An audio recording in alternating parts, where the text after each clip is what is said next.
Hello dear student, स्वागत है आपका सरस्वती ऑनलाइन क्लासेस भाद्राजुल में। उम्मीद करता हूँ कि आपकी स्टडी बहुत अच्छे से चल रही होगी। कुछ दिनों का गैप रहा लेकिन वापस वहीं से शुरू करते हैं। चैप्टर नंबर 5 चल रहा था अपना 11th क्लास में।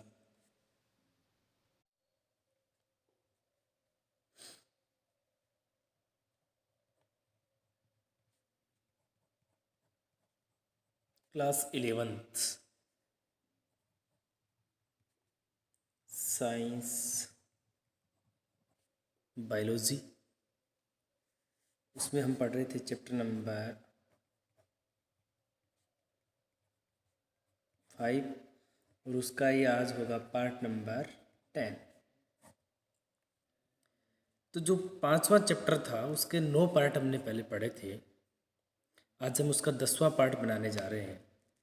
बेसिकली आपको जहन में ये रहना चाहिए कि हमने पीछे के 9 पार्ट्स में क्या पढ़ा था या लास्ट के पार्ट में क्या पढ़ा था। तो जो 9वां पार्ट था उसमें हमने फ्रूट के बारे में पढ़ा था, फल। फल कितने प्रकार का होता है, किसे कहते हैं, अंडाशय से बनता है। तो ऐसी ही बहुत सारी चीज़ों के बारे में हमने पढ़ा। उससे आगे आज का जो वीडियो होगा वो बीज पर आधारित होगा। तो आज का जो हमारा टॉपिक है वो क्या है? बीज, यानी सीड। बीज पर अपना ये टॉपिक है, सीड पर। तो जैसे कि आपको पता है कि फल किससे बनता है? फल किससे बनता है? अंडाशय से बनता है। ठीक उसी प्रकार से अंडाशय में बीजांड होते हैं, तो बीजांड से क्या बनता है? बीज बनता है। तो निषेचन के बाद बीजांड से ही क्या बनते हैं? बीज। जैसे कि कन्वर्टेशन की यदि हम बात करें तो अंडाशय कन्वर्ट हो जाएगा किस में? फल में। और बीजांड किस में कन्वर्ट होता है आगे जाकर? बीज में। तो अंडाशय फल बना देगा और बीजांड बीज बना देगा। ये दोनों ही प्रक्रियाएं कब होती हैं? निषेचन के बाद।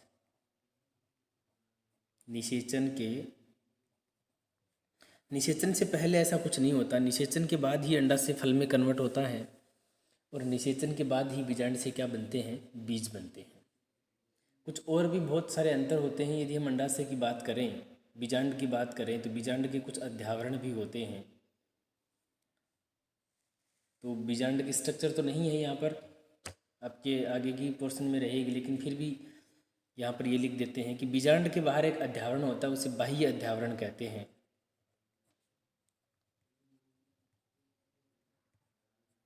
और एक होता है अंतः अध्यावरण। तो बीजांड के 2 अध्यावरण होते हैं, एक बाह्य अध्यावरण और एक अंतः अध्यावरण। बाह्य जो अध्यावरण है वो आगे जाकर बाह्य बीज चोल बनाता है। क्या बनाता है? बाह्य बीज चोल बनाता है, जिसे टेस्टा कहते हैं। और अंतः अध्यावरण आगे जाकर अंतः बीज चोल बनाता है।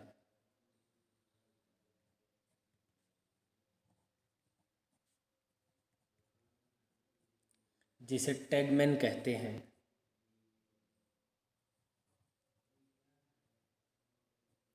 टेस्टा और टैगमैन। तो कई बार कंपटीशन एग्जाम में ये पूछा जाता है कि टेस्टा किसे कहते हैं और टैगमैन किसे कहते हैं। तो बाह्य बीजचोल को टेस्टा कहते हैं, अंतः बीजचोल को टैगमैन कहते हैं। ये नाम आपको हिंदी में भी लिखा मिल सकता है। एक जो बीजांड व्रंत है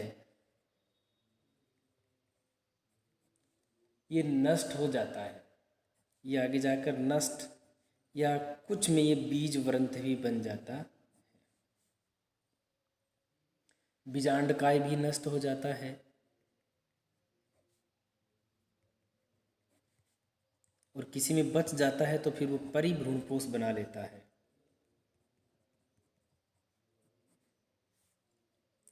अंड कोशिकाएं भ्रूण बनाती हैं।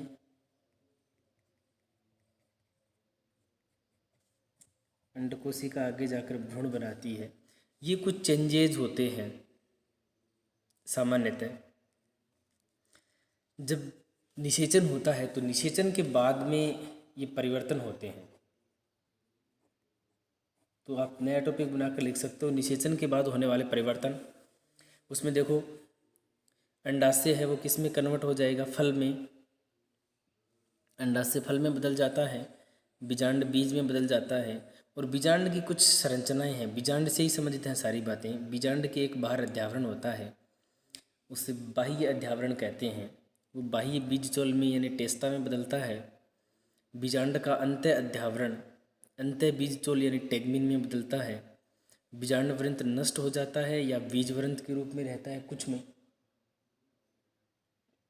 बीजांड काय भी नष्ट हो जाता है, कुछ में नष्ट नहीं होता, बच जाता, तो उसे परिभ्रूणपोष कहते हैं। जैसे कि काली मिर्च में यही होता है, अंडकोशिका भ्रूण में तब्दील हो जाती है। तो ये सामान्य से कुछ अंतर है निषेचन से। ये जो नाम है वो निषेचन से पहले है और ये निषेचन के बाद है। तो निषेचन से पहले जो अंडाशय होता है, निषेचन के बाद में वही फल होता है। निषेचन से पहले जो बीजांड वृंत है, बाद में वही बीज वृंत है। तो ये चीज़ आपको याद रखनी है। अब बीज किस किस प्लांट्स में बनते हैं, तो बीज बनने का जो गुण है वो जिम्नोस्पर्म और एंजियोस्पर्म में ही पाया जाता है।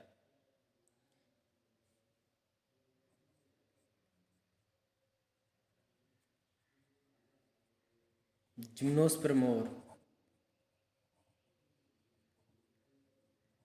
एंजियोस्पर्म, इन्हीं प्लांटों में बीज बनते हैं, बाकी के प्लांटों में बीज नहीं बनते। जिम्नोस्पर्म जैसे कि साइकस है, पाइनस है, नीटम है, इफिड्रा है, गिंगो बाइलोबा है, टेक्सस है, इनमें बीज बनते हैं। और एंजियोस्पर्म में बीज बनते हैं जैसे कि मोनोकोट और डाइकोट। अपने आसपास में सब एंजियोस्पर्म ही है, जैसे कि पीपल है, बरगद है, खेजड़ी है, मूंग है, मोठ है, गंवार, बाजरा, ये सब एंजियोस्पर्म है। तो बीज जिम्नोस्पर्म और एंजियोस्पर्म में बनते हैं। ब्रायोफाइटा में, टेरिडोफाइटा में, सेवाल में, कवकों में, उनमें बीज नहीं बनते, वहाँ बीजाणु बनते हैं।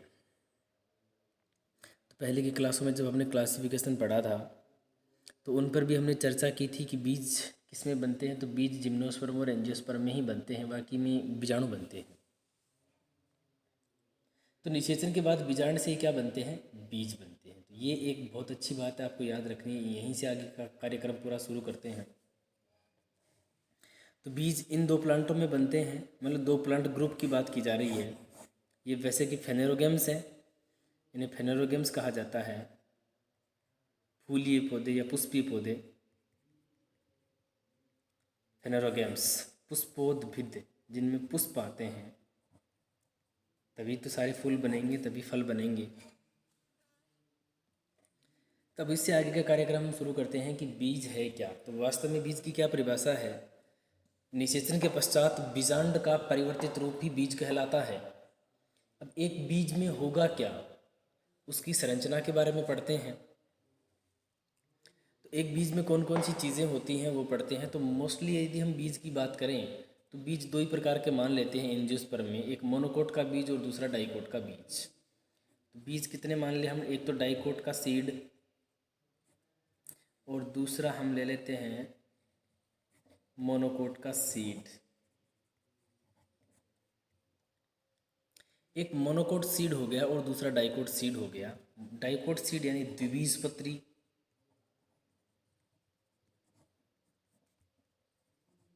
बीज। मोनोकोट यानी एक बीजपत्री बीज। तो पहले तो हम इन दोनों बीजों की संरचना पढ़ते हैं कि मोनोकोट का बीज कैसा होता है, डाइकोट का बीज कैसा होता है। तो सबसे पहले कौन सा बीज पढ़ें, डाइकोट का बीज। तो नया टॉपिक हमारा क्या हो गया, डाइकोट का सीड, द्विबीजपत्री बीज। इसको हम पढ़ने का प्रयास करते हैं। कुछ उदाहरण लिख लो। पहले तो डाइकोट चना है, सेम है, मटर है। इस बहुत एग्जाम्पल हैं, क्या क्या लिखेंगे। चना है, सेम है, मटर है, अरंडी है, इसके अलावा पीपल है, बरगद है, खेजड़ी है, ये सब डाइकोट हैं। मूंग है, मोठ है, ये डाइकोट हैं। बाजरा, गेहूँ, मक्का, ये मोनोकोट हैं।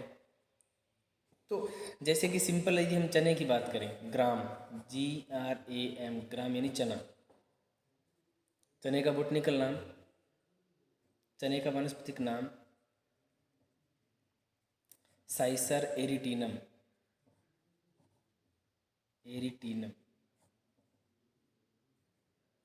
साइसर एरिटीनम चने का वानस्पतिक नाम। तो बच्चों ये पढ़ते हैं आगे कि एक बीज में कौन से भाग होते हैं। तो द्विबीजपत्री बीज हो चाहे एक बीजपत्री, एक बीज में 3 भाग होते हैं। तो हम डाइकोट के सेंस में पढ़ रहे हैं। पहले द्विबीजपत्री बीज, चने को आधार मान लो, तो एक बीज में 3 भाग होते हैं। पहला भाग कौन सा होगा? बीजावरण। कौन सा होगा? बीजावरण। दूसरा भाग कौन सा होता है? भ्रूण। और तीसरा भाग होता है भ्रूणपोष। एक बीज में केवल 3 ही भाग होते हैं। या 3 भागों से मिलकर एक बीज बना होता है। कौन से 3 भाग हैं? बीजावरण, भ्रूण और भ्रूणपोष। बीजावरण का मतलब seed coat, COAT, seed coat. भ्रूण यानी एम्ब्रियो। और ये हो गया आपका भ्रूणपोष का मतलब एंडोस्पर्म। एक बीज के 3 भाग होते हैं, चाहे वो बीज मोनोकोट का हो चाहे वो बीज डाइकोट का हो। लेकिन फिलहाल हम डाइकोट के बारे में पढ़ रहे हैं। तो द्विबीजपत्री बीज की संरचना पढ़ रहे हैं, डाइकोट सीड की संरचना यानी स्ट्रक्चर पढ़ रहे हैं। तो उसमें 3 भाग होते हैं। डाइकोट में तीनों भाग कैसे होंगे, मोनोकोट में ये तीनों भाग कैसे होंगे, क्या अंतर होता है डाइकोट में और क्या अंतर होता है मोनोकोट में, इन्हीं चीज़ों के बारे में पढ़ते हैं। तो अगले पन्ने पर लेते हैं इन चीज़ों को हम।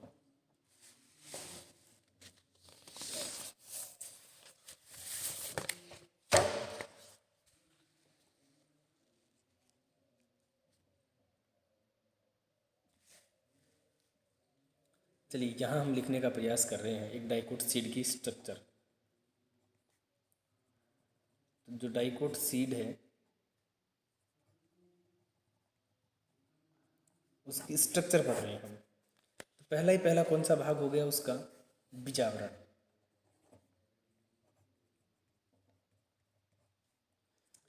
बीजावरण को क्या कहा था हमने? Seed coat. डाइकोट की बात कर रहे हैं हम, द्विबीजपत्री बीज की बात कर रहे हैं। तो उसका जो सीड कोट है वो कैसा होगा, उस पर चर्चा करते हैं। तो बीजावरण क्या है? बीज की बाहरी सतह, बीज का जो सबसे बाहर का आवरण है उसे हम बीजावरण कहते हैं, या छिलका कह सकते हैं कि बीज का, बीज का सबसे बाहरी आवरण या छिलका ही क्या कहलाता है? बीजावरण कहलाता है।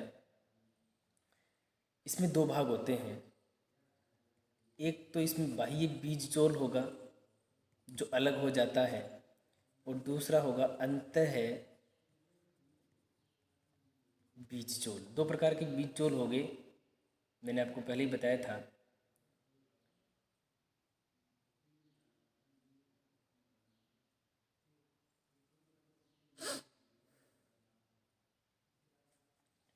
तो बीजावरण और बीजावरण के ये क्या हो गए? छिलका ही बीजावरण है, वो बाह्य बीज चोल कहलाएगा। अंदर का भाग अंतः बीज चोल कहलाता है। और इसके ऊपर बीजांड द्वार भी आपको नज़र आएगा। जैसे कि मैं एक स्ट्रक्चर बना दे रहा हूँ बीज की।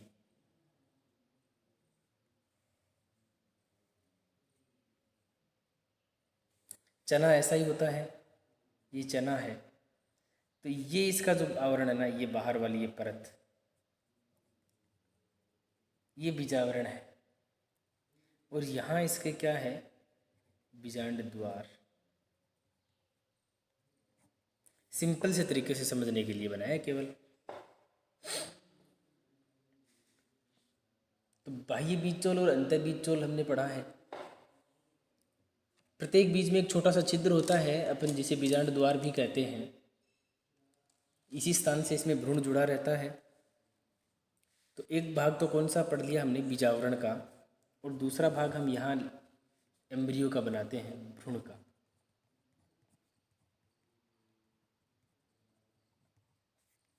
एम्ब्रियो का मतलब हर एक बीज में एक भ्रूण होता है जिसके कारण वो उगता है। यदि किसी बीज में भ्रूण नहीं है, एम्ब्रियो नहीं है, तो वो बीज जमीन पर डालने पर नहीं उगेगा। दोनों बीज पत्रों के बीच में भ्रूण होता है। तो भ्रूण कहाँ होता है? द्विबीजपत्री है तो बीज पत्र दो हो गए ना। तो दो बीज पत्रों के बीच भ्रूण होता है। दो बीज पत्रों के बीच में क्या होता है? भ्रूण होता है। इस भ्रूण के दो भाग निकले होते हैं। कौन कौन से दो भाग होते हैं? चित्र बनाकर समझेंगे बाद में तो बहुत अच्छे से समझ में आएगा। एक भाग होता है इसका मूलांकुर,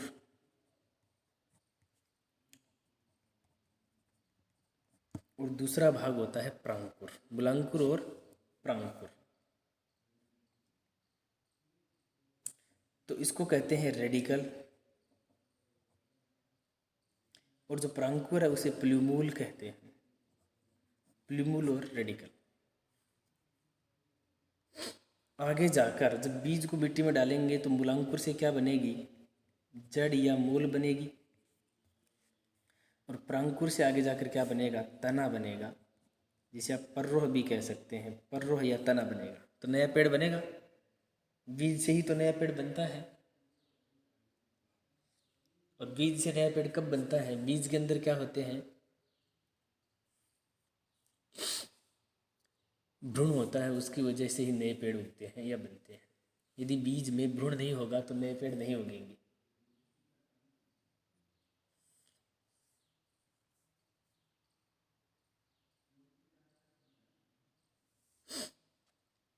तीसरी चीज़ की बात करेंगे हम, फिर डायग्राम बनाएंगे। एक चीज़ तो कौन सी हो गई? बीजावरण, दूसरा भ्रूण, और तीसरा भाग बीज में क्या होता है? भ्रूणपोष।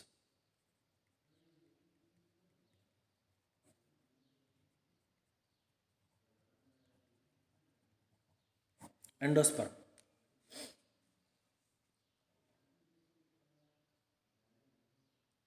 यदि किसी बीज में भ्रूणपोष नहीं होगा तो क्या होगा? देखो, भ्रूणपोष, भ्रूण को पोषण देने वाली चीज। तो पहले ये देखो भ्रूण क्या है, एम्ब्रियो क्या है। ये जो भ्रूण है, इस भ्रूण को जिंदा रहने के लिए भोजन चाहिए।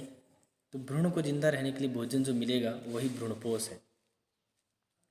जब निषेचन होगा उसके बाद में द्वितीय केंद्रक से भ्रूणपोष बनता है, और वही भ्रूणपोष भ्रूण को जिंदा रखने के लिए ऊर्जा प्रदान करता है। तो भ्रूणपोष क्या है? एक प्रकार के उत्तक हैं। ऐसे उत्तक हैं जो भोज्य पदार्थों का संग्रह करते हैं। संग्राहक उत्तक कह सकते हैं भ्रूणपोष को।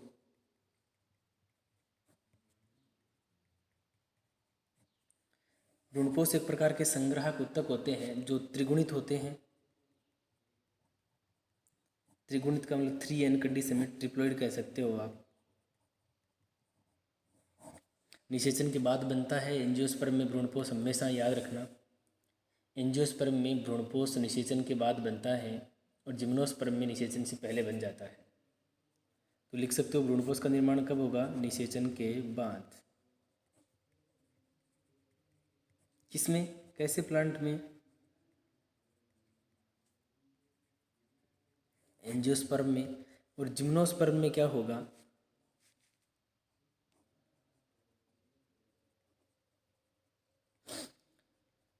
निषेचन से पहले बनता है भ्रूणपोष, और उसमें केवल n होता है, अगुणित। और यहाँ पर ये हो गया त्रिगुणित, हेप्लॉइड कह दो आप इसे।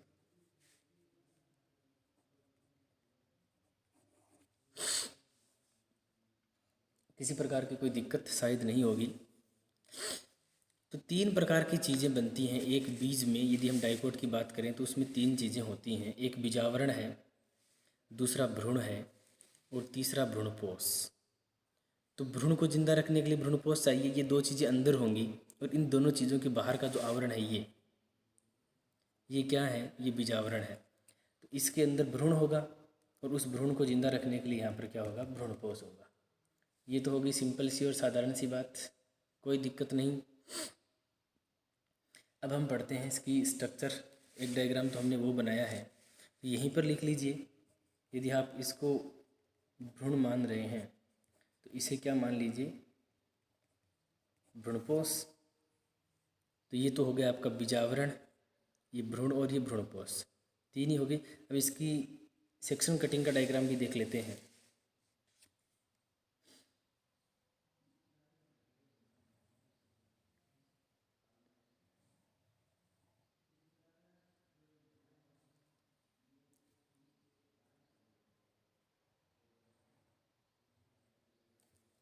इस प्रकार से ये जो डायग्राम है ये द्विबीजपत्री बीज का है। मैं नीचे नाम लिख दे रहा हूँ।